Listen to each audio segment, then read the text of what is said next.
Movie start होती है और हम देखते हैं एक नॉर्मल क्लासरूम को जहाँ पर कुछ बच्चे पढ़ रहे होते हैं। तभी उनके टीचर का सिर अचानक से एक्सप्लोड हो जाता है और उसमें से रेड कलर की मार्बल्स निकलने लगते हैं। मार्बल्स के साथ में वहाँ से निकलती है एक दारूमा डॉल, जिसको देखकर सभी बच्चे बहुत ही ज़्यादा घबरा जाते हैं।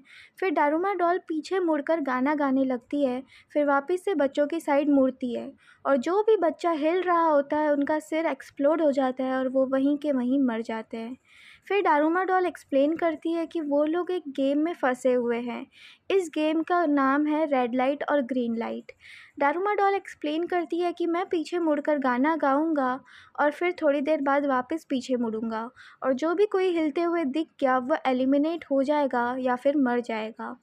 दारूमा डॉल बोलती है कि तुम्हारे पास लिमिटेड टाइम है, तुम्हें इस लिमिटेड टाइम में मेरे पीछे का बटन दबाना होगा तो ही तुम ये गेम को जीत पाओगे। ये सब देखकर काफ़ी बच्चे बहुत ही ज़्यादा घबरा जाते हैं।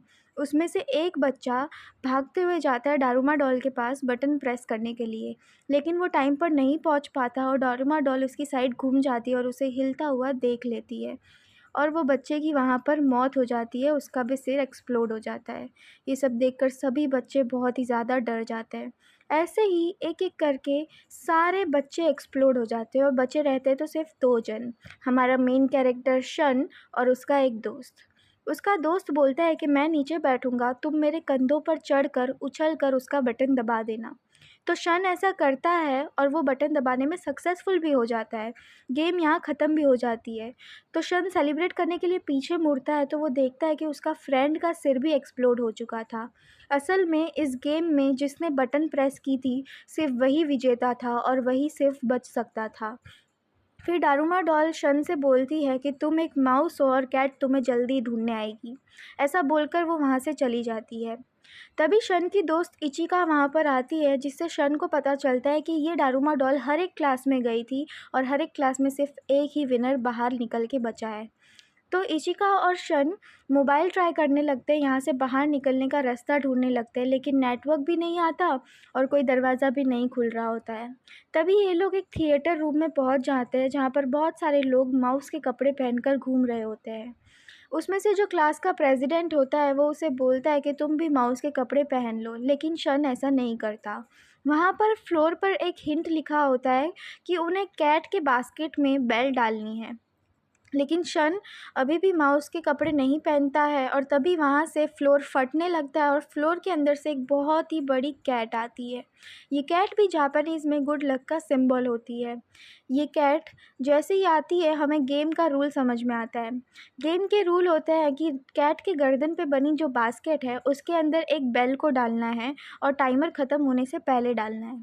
तभी वो कैट जिसने भी माउस का कॉस्ट्यूम पहना होता था उसे माउस समझकर कच्चा चबा जाती है, खाने लगती है। तभी एक लड़का फटाफट से बेल लेकर उसके बास्केट में डालने जाता है तो सरप्राइजिंगली कैट ने वो बेल पकड़ ली होती है अपने हाथ में और वो बेल उसी लड़के के ऊपर वो ज़ोर से मारती है, जिसकी वजह से वो दीवार में जाके चिपक जाता है और उसकी भी वहीं पर मौत हो जाती है। सब लोग को रियलाइज़ होता है कि कैट सिर्फ माउस वाले कपड़े पहने वाले लोगों को खा रही है, तो वो लोग फटाफट अपने कपड़े उतार देते हैं और नॉर्मल कॉस्ट्यूम में आ जाते हैं। लेकिन तभी वो कैट नॉर्मल स्टूडेंट में से भी एक को भी खा लेती है, जिससे ये लोग काफ़ी ज़्यादा घबरा जाते हैं। तभी शन माउस का कॉस्ट्यूम पहनकर उसके सामने आ जाता है। फिर उसे रियलाइज़ होता है कि जब उसने माउस का कॉस्ट्यूम पहना तो उसकी कैट की लैंग्वेज उसे समझ आने लगी। वो समझता है कि कैट को सुलाने का एक रास्ता है, उसके बैग को खुजली करनी पड़ेगी जिससे कि कैट सो जाएगी। तो वो बाकी स्टूडेंट्स को ये इन्फॉर्म करता है, वो उसकी बैग को स्क्रैच करने लगते हैं, जिससे कैट अब सोने के लिए चली गई है। तभी शन डिसाइड करता है कि वो बेल को फटाफट जाके बास्केट में डाल देगा, लेकिन बाकी स्टूडेंट्स आर्ग्यू करने लगते हैं। बाकी स्टूडेंट्स ऐसा बोलते हैं कि अगर उसने बेल डाला तो क्या पता सिर्फ वही जीते और हम लोग मर जाए, जैसे कि पुरानी गेम में हुआ था, जिसने बटन प्रेस किया था सिर्फ वही बचा था।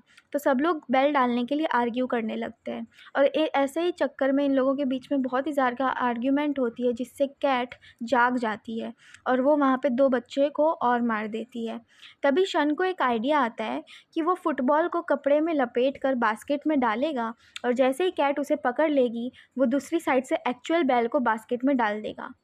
तो ऐसा करने पर उसकी फ्रेंड इचिका उसकी हेल्प करती है। वो फुटबॉल को डालती है बास्केट में, लेकिन कैट उसे पकड़ लेती है। तभी शन असली बेल को बास्केट में डालने का ट्राई करता है और ऑलमोस्ट सक्सेसफुल भी हो जाता है, लेकिन उसकी बेल बास्केट के कॉर्नर से लग कर नीचे गिर जाती है, जिससे इन लोगों की सारी उम्मीद बस टूटने ही वाली होती है। लेकिन तभी एक लड़का फटाफट पीछे से भागकर आता है और बहुत ही एक्शन में बेल को हवा में ही पकड़कर उस बास्केट में डाल देता है, जिससे वो कैट वहाँ से चली जाती है। लेकिन सरप्राइजिंगली ये लड़का जिसने अभी सबकी जान बचाई थी, वो एक चाकू लेकर आके सारे स्टूडेंट्स को मारने लगता है। वो ऐसा समझता था कि ये लोग बहुत ही यूज़लेस है और इन लोगों का गेम में कोई काम नहीं। ये बहुत ही ज़्यादा साइकोपैथ था। तभी कैट एक स्लीपिंग गैस वहाँ पर छोड़ती है, जिससे सब बेहोश हो जाते हैं।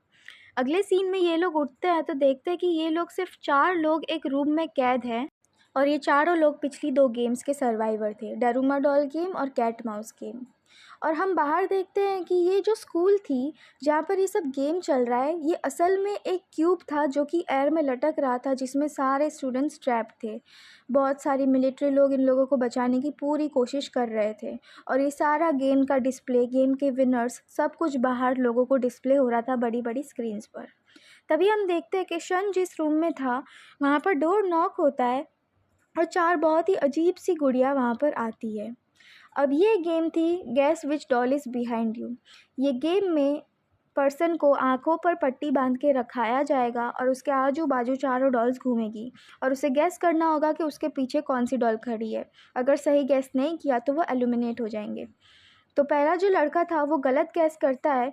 तभी एक डॉल उसके सिर पर लेज़र मारती है और उसकी बॉडी अपने कंट्रोल में कर लेती है। जैसे ही उसकी बॉडी उसके कंट्रोल में आती है, वो अपना सिर ज़ोर ज़ोर से ज़मीन पर पछाड़ने लगता है, जिससे उसकी मौत हो जाती है। फिर दूसरी लड़की की बारी आती है, तो वो भी गलत गैस करती है। तो डॉल्स उसकी बॉडी का भी कंट्रोल ले लेते हैं और उसकी बॉडी को बहुत ही ट्विस्टेड वे में स्ट्रेच करते हैं, जिसकी उसकी पूरी बॉडी आधी हो जाती है और उसकी भी मौत हो जाती है। तभी शन की बारी आती है। शन अपनी आंखों पर पट्टी बांधता है और बहुत देर तक कुछ भी नहीं बोलता, वो गैस नहीं करता। तो डॉल्स उससे बोलने लगती कि गैस करो, गैस करो। जैसे ही वो डॉल्स की आवाज़ सुनता है, उसे पता चल जाता है कि ये कौन सी डॉल होगी, क्योंकि उसने पहली 2 गेम में डॉल्स की आवाज़ों को पहचान कर उनको नंबरिंग कर दी थी। इसलिए वो गैस सही करता है और वो जीत जाता है। लेकिन यहाँ पर हमें पता चलता है कि शन ने तो एक रिकॉर्डिंग प्ले की थी। उस रिकॉर्डिंग में एक डॉल बोल रही थी कि जल्दी गैस करना होगा, जिसको सुनकर जो असली वाली डॉल्स थी वो भी जल्दी गैस करने के लिए बोलने लगी थी। तो यहाँ पर शन ने अपने दिमाग का यूज़ किया और वो इस गेम को जीत जाता है। तो बाकी बचे 2 लोग भी जीत जाते हैं, क्योंकि शन ने इन डॉल्स को डिस्ट्रॉय कर दिया था। अब एक डॉल जैसे ही डिस्ट्रॉय होती है तो उसके अंदर से एक चाबी गिरती है। फिर ये लोग बाहर जाते हैं तो एक लड़का ज़ोर से भागते हुए उनकी तरफ आता है और फटाफट से उनको हाथ पकड़ने के लिए बोलता है। उसके पीछे एक बहुत ही डरावनी सी डॉल आ रही थी, लेकिन जैसे ही वो देखती है कि ये तीनों हाथ पकड़ के खड़े हो गए हैं तो वो डॉल वहाँ से चली जाती है। तभी इचिका भी वहाँ से भागते हुए आ रही होती है और वो उसे मारने ही वाली होती है। डॉल उसके पीछे ही पड़ी थी और उसे पकड़ने ही वाली होती है। तब तक शन आके उसका हाथ पकड़ लेता है, तो वो डॉल उनका कुछ भी नहीं बिगाड़ पाती। फिर वो लोग एक रूम में पहुंचते हैं जहाँ पर शन ने जो चाबी कलेक्ट की थी वैसी 7 और चाबियाँ चाहिए थी, और सबको एक ही टाइम पर उस चाबी को लगाना था, लेकिन उनके पास तो सिर्फ एक ही चाबी थी। तभी यहाँ पर वापस एंट्री होती है उस साइको लड़के की, जो बाकी की 6 चाबियाँ लेकर आता है, और साथ ही साथ वो एक लड़के को भी लेकर आता है जिसको वो सबके सामने मार डालता है। फिर ये लोग अब सारी चाबियाँ एक साथ उस बॉक्स में लगाते हैं, और जिससे वो दरवाज़ा खुल जाता है। सिर्फ 10 सेकंड ही बचे थे और ये लोग फाइनली उस दरवाज़े को खोल लेते हैं, और ये सब कुछ बाहर लोगों को दिख भी रहा होता है और सब लोग उन्हें बहुत ही अच्छे से चेयर भी कर रहे होते हैं। अब जैसे ही दरवाज़ा खुलता है तो वो लोग एक बहुत ही अजीब सी प्लेस में आ जाते हैं। एक फ्रोज़न लेक जैसी जगह होती है जहाँ पर वो लोग आ जाते हैं। ये लोग कन्फ्यूज़्ड ही होते हैं, तभी वो देखते हैं कि एक बहुत ही बड़ा सा स्नो टेडी बेयर वहाँ से स्लाइड करके हुए आ रहा होता है। अब नेक्स्ट गेम थी कि इन लोगों को एक क्वेश्चन पूछा जाएगा और उन लोगों को सच जवाब देना है। जो भी गलत जवाब देगा तो पांडा को पता चल जाएगा कि कौन गलत जवाब दे रहा है, और इनमें से कोई एक एलिमिनेट हो जाएगा। पांडा सबसे पहले पूछता है कि तुम लोगों का फेवरेट फ्रूट क्या है, जिस पे सब सही जवाब देते हैं। लेकिन पांडा गुस्सा हो जाता है और कहता है कि तुम में से कोई झूठ बोल रहा है। तो सब लोग आइडेंटिफाई करते हैं कि कौन झूठ बोल रहा होगा। उसमें से एक लड़का काफ़ी नर्वस लग रहा होता है, तो सब लोग उस लड़के का नाम देते हैं कि ये लड़का झूठ बोल रहा है। तो पांडा उसे एक ही मिनट में अपने हाथों से कुचल कर मार देता है। फिर नेक्स्ट पांडा बताता है कि तुम लोगों में से कोई एक इम्पोस्टर है जो कि झूठ बोल रहा है। तो ये लोग इम्पोस्टर को ढूंढने के लिए लग जाते हैं। उसमें से वो लोग नोटिस करते हैं कि ये लड़की तो हमारे स्कूल की है ही नहीं। तो सब लोग उसका नाम दे देते हैं कि यही इम्पोस्टर होगी। तो पांडा फिर उसे भी कुचल कर मार देता है। जैसे ही वो उसे कुचलता है, उसके हाथ से वाइट कलर का पेंट ब्लैक कलर में बदल जाता है। असल में यहाँ पर पांडा ही झूठ बोल रहा था। ये वाइट पांडा नहीं, जबकि ब्लैक पांडा था। तो शन आइडेंटिफाई कर लेता है और पांडा को ही ब्लेम करने लगता है कि सबसे ज़्यादा इम्पोस्टर तो तुम ही हो और तुमने ही सारे झूठ बोले हैं। जिससे पांडा का सच बाहर आ जाता है और वो वहाँ से ख़त्म होकर चले जाता है। फिर ये लोग नेक्स्ट गेम में पहुँचते हैं, जहाँ पर कुछ डॉल्स आती है जो उन्हें बताती है कि ये तुम्हारी आखिरी गेम हो सकती थी। इस गेम के रूल्स थे कि तुम लोगों में से कोई एक दांव लेगा, जो भी हारेगा वो दांव लेगा, बाकी सब जाकर छिपेंगे। जिसका भी डैन होगा उसे 3 जन को पकड़कर जेल में बंद करना होगा।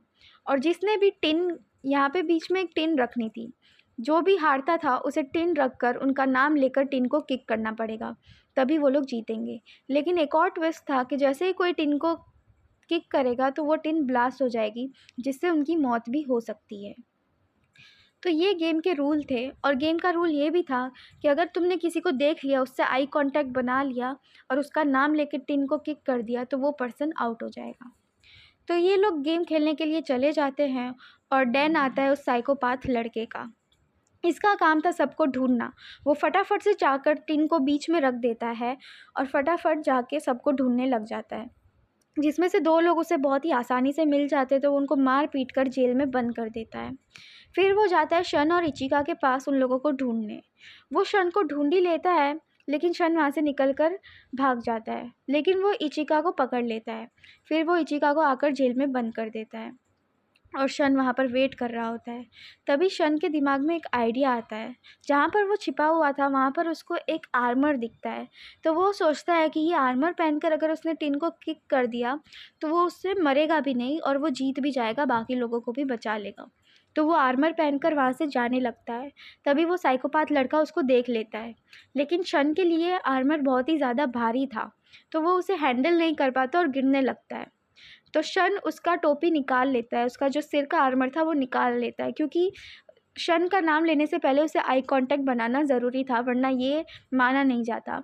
जैसे ही वो उसके सिर से वो मास्क हटाता है, शन फटाफट से उसे एक चेन से बांध लेता है और जाकर वहाँ कोने पर से कूदने लगता है, जिससे वो साइकोपाथ लड़का भी उसके साथ गिरने लगता है।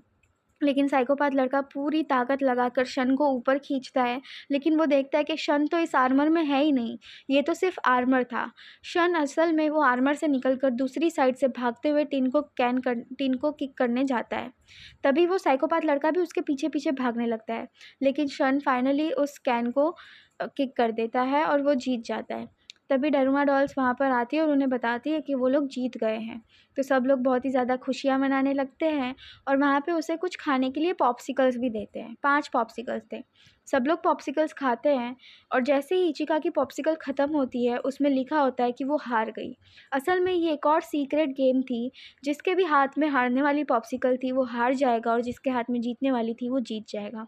इचिका यहाँ पर हारने लगती है। शन भी ये देखकर बहुत ही ज़्यादा उदास हो जाता है और यहाँ पर बचते हैं तो सिर्फ 2 लोग, शन और वो साइकोपाथ लड़का। और यहीं पर मूवी ख़त्म हो जाती है। आप लोगों को ये मूवी थोड़ी सी अजीब नहीं लगी? मुझे तो थोड़ी अजीब लगी। इस मूवी में ऐसा माना जाता है कि ये जो गेम थी ये भगवान ने ही बनाई थी, क्योंकि वो स्टूडेंट्स को टेस्ट करना चाहते थे। आपको ऐसी मूवीज़ अगर और सुननी है तो आप मेरे चैनल को सब्सक्राइब कीजिए और कमेंट में बताइए कि आपको कैसा लगा।